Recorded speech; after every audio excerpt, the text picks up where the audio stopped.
नदी मध्य ई आदर्श कटवार गांव जगदम्ब कृपा जे मैथिली पुत्र प्रदीप के जन्म स्थान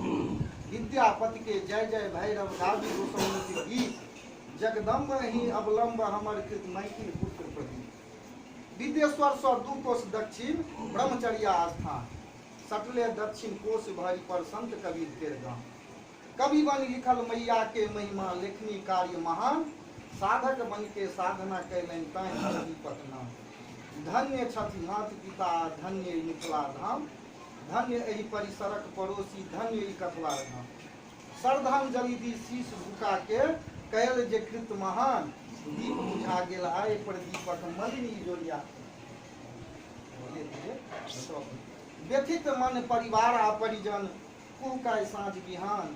लागी रहल य सगरो अन्हार टूगर भेल सगरो गाँव जीवन भर अपने जरि दोसर के केलन इजोर से तन भेल पल भरि में निपत्ता रोकी सकल न कियो करू अनुकंपा हे जननी पवन कहे वन दीन पार लगाबू भवसागर से जान के हम हमरा ही टिम टिम करे गगन में तरे गन जरैत रहत ई दीप से दीप नहीं बुझा सकत के अमर रहत प्रदीप जय। अब एगो